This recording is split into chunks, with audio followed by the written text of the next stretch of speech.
Hey, salut à tous et à tous, c'est Alex, comment vous allez? Écoutez, moi ça va bien, on se retrouve les gars pour une nouvelle vidéo et on est parti pour la découverte et la présentation du parcours du Tour 2025 qui a été dévoilé mardi. C'est toujours un petit peu l'attraction avec la fin de cette saison, bien évidemment, entre les transferts et les présentations des parcours, mais ce qui nous intéresse, c'est surtout la présentation de ce Tour 2025 qui se relancera donc le 5 juillet. On le savait déjà dans le nord de la France, du côté de Lille. Et franchement, sur le papier, c'est un parcours que j'aime beaucoup. Je suis souvent un peu sceptique des fois sur les parcours, mais je vous avoue que celui-là me hype énormément. Je trouve que toutes les étapes quasiment ont vraiment un intérêt. Donc c'est assez cool. Merci aux personnes de la Flamme Rouge qui ont déjà fait tous les profils d'étapes. On va pouvoir les présenter. On va revenir en détail. Donc un tour qui fait quand même à peu près le tour. On vient passer en plus au centre de la France avec une superbe étape au Mont d'Or. On va la découvrir par la suite, mais un parcours très intéressant. On explore bien l'ouest cette fois-ci. L'est est un petit peu délaissé, même si on aura une belle étape à Pontarlier la veille de l'arrivée. Le parcours est très sympa. On passe un petit peu partout et ben, ça fait depuis un moment qu'on n'a pas eu d'étape, enfin de Tour de France 100% hexagonal et ça sera le cas cette année. 21 étapes donc, 7 étapes de plaine, 2 contre-la-montre dont un en côte, on le découvrira du côté de Péragude. 6 étapes accidentées et 6 étapes de montagne, 5 arrivées au sommet en altitude. Ça promet vraiment. On aura donc ensuite 3320 km, c'est le classique, et 51 550 mètres de dénivelé pour les curieux et ceux qui aiment bien les chiffres. Toujours bon de le rappeler. On va donc regarder en détail les différentes étapes de ce parcours du Tour de France. On commencera donc le 5 juillet au Tour de Lille avec une belle étape, je trouve, bien tracée de 184 km. On aura notamment la côte de Cassel, quelques petites bosses pour faire partir une échappée. Je pense que ça devrait être quand même une première arrivée au sprint du côté de Lille pour aller couronner le premier maillot jaune. La deuxième étape que j'adore avec cette arrivée du côté de Boulogne-sur-Mer, la côte de Saint-Étienne au moins dans le final et la côte d'Outreau, franchement, on a deux très belles bosses, étape très très accidentée. On avait eu une belle étape à Boulogne-sur-Mer, c'était en 2012 et la victoire de Peter Sagan. J'espère que là aussi on pourra avoir une très très grosse étape. La troisième, nouvelle sans doute arrivée au sprint, on retrouvera à nouveau la côte de Cassel, étape assez courte. Seul relief, ce sera la côte de Cassel, mais elle sera quand même à 30 km de l'arrivée. Donc je pense que ça devrait être une arrivée au sprint pour cette troisième étape du côté de Dunkerque. On commencera à quitter le nord ensuite pour aller se diriger vers Rouen lors de la quatrième étape, Amiens-Rouen. Étape là aussi pas très longue, 175 km, mais regardez-moi ce final où on va enchaîner les petites côtes avec la côte de Belbeuf, la côte de Bon Secours, la côte de Grande-Mare et la côte Saint-Hilaire avec un final à Rouen là aussi qui sera pas tout plat, donc ça promet forcément avec une superbe étape. La cinquième, ça sera l'épreuve chronométrée, 33 km de contre-la-montre individuelle autour de Caen. Très beau chrono, 33 km, c'est tout plat, ça sera parfait pour les spécialistes de l'épreuve. Et là aussi peut-être pour rebousculer la hiérarchie au niveau du maillot jaune.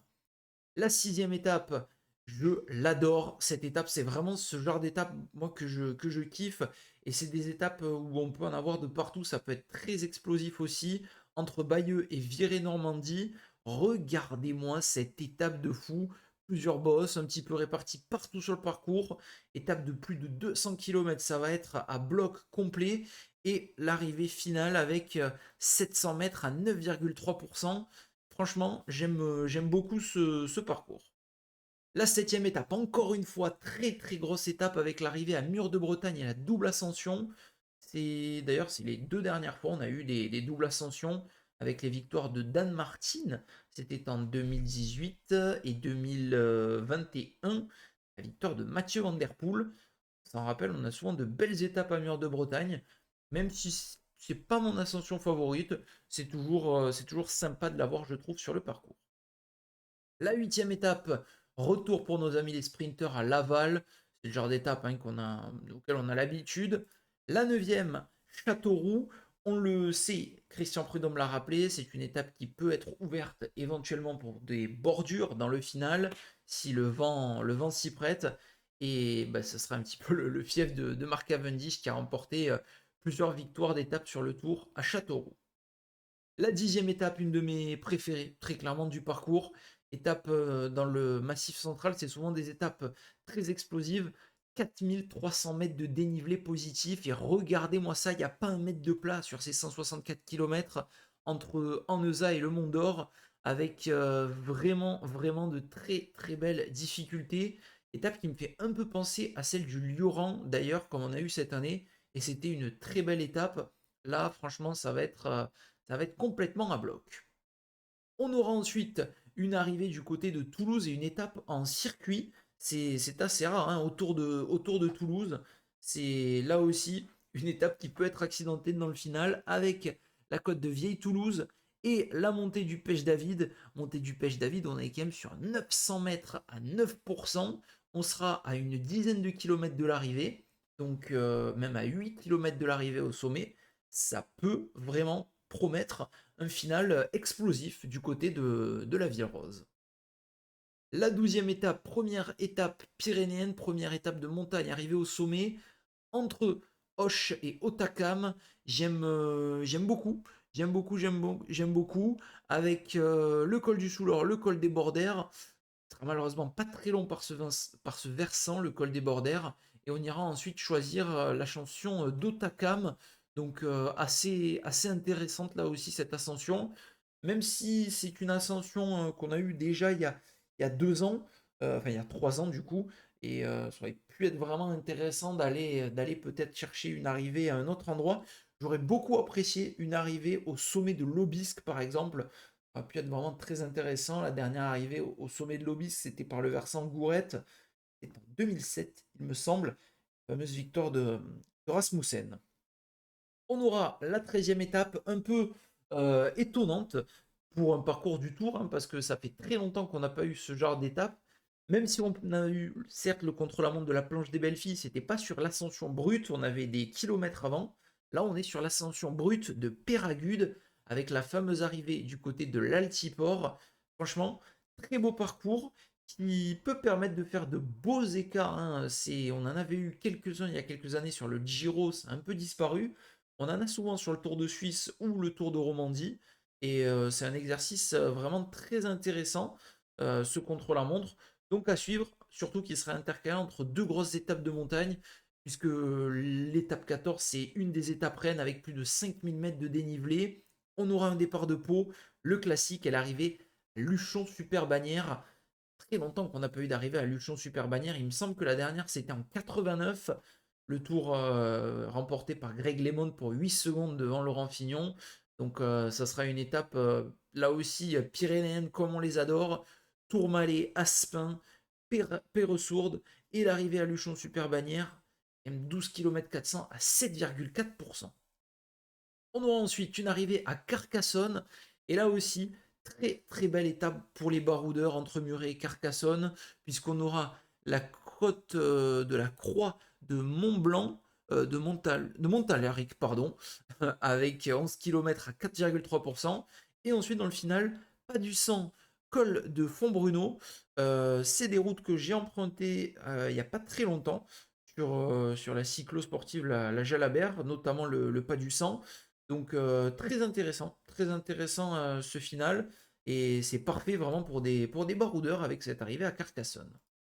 Le retour d'une arrivée au sommet du Ventoux, on n'en a pas eu depuis 2013, la dernière ascension, l'arrivée au sommet plutôt, puisque 2016, on avait eu cette arrivée au Chalet Reynard avec, on s'en rappelle, le vent. Et lors de la victoire de Wout van Aert en 2021, on avait malheureusement pas eu d'arrivée au sommet. On avait eu deux ascensions du Ventoux, mais une arrivée du côté de Malocène. On a donc une étape classique hein, du Ventoux, j'ai envie de dire, avec un départ de Montpellier et les premiers kilomètres, les 150 premiers kilomètres qui sont assez tranquilles jusqu'à Bédouin.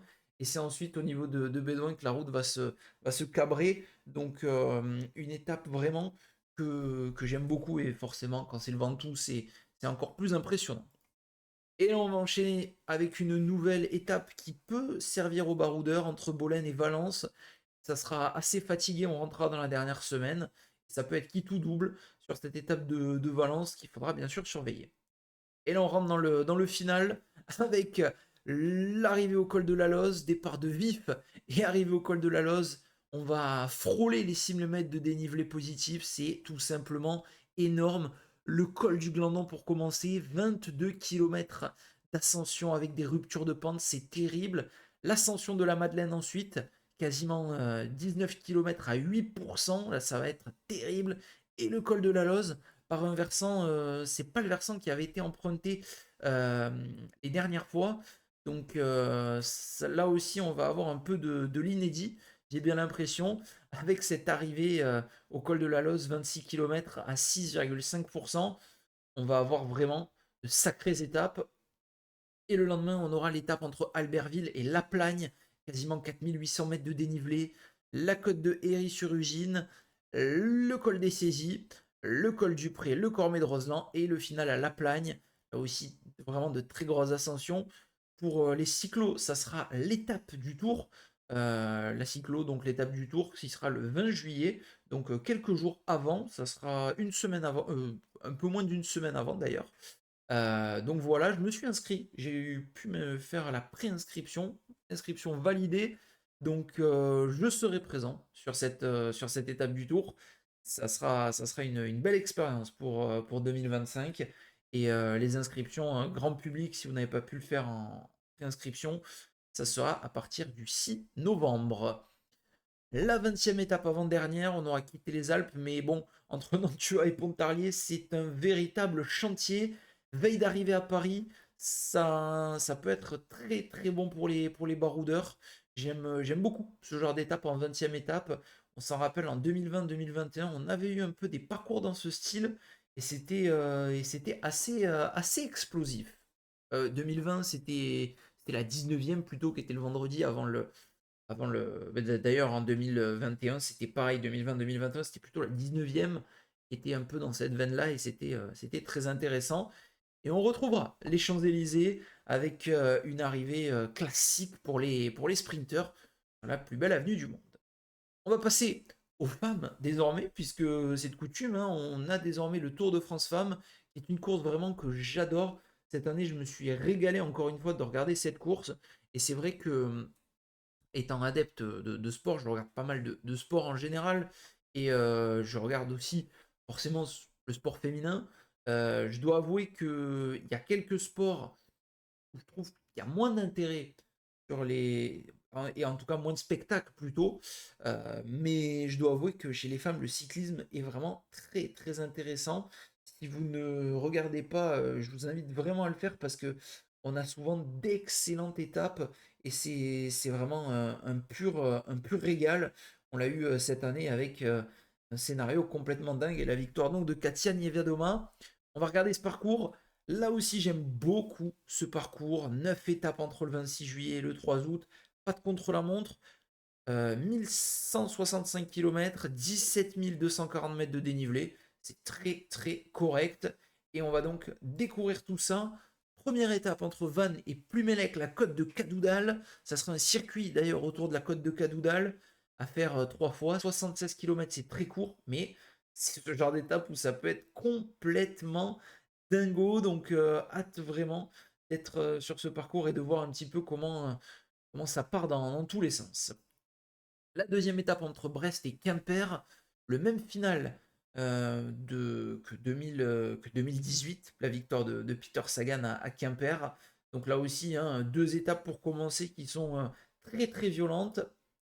On aura la troisième étape du côté de Angers. Ce sera normalement une arrivée pour les sprinters. L'étape de Poitiers, la quatrième, pareil, normalement pour les sprinters. Et ensuite, on va enchaîner de très très belles étapes. L'arrivée à Guéret, qui sera assez vallonné dans la partie finale. C'est un parcours qui peut vraiment insister et aider aux attaques. L'arrivée à Amber, que je trouve magnifique avec le col du Béal, avec le col du Sancerre et la côte de Valcivière dans le final. Franchement, on a un parcours très très intense. Encore une fois, étape assez courte, 124 km. Même si c'est bon kilométrage pour une course féminine. Donc, étape très intéressante. J'ai déjà hâte de voir comment ça va partir. La septième sera aussi superbe avec l'arrivée à Chambéry. Étape magnifique hein, avec cette arrivée à Chambéry. Une grosse descente dans le final. Ça peut être explosif. On a vraiment de la montagne. On est servi cette année avec le col de la Madeleine. Ça aussi, ça sera l'étape, la cyclo, l'étape du Tour by Zwift. Donc là aussi, vous pourrez vous inscrire. Il y en aura deux variantes d'ailleurs, avec cette arrivée du côté du col de la Madeleine. Ça va être magnifique hein, cette étape, arrivée au sommet, hein, le col aussi long. On a eu l'Alpe d'Huez cette année, on s'est régalé. On a eu le Tourmalet il y a 2 ans. Là, on est encore sur une étape magnifique. Et on terminera avec l'étape de Châtel.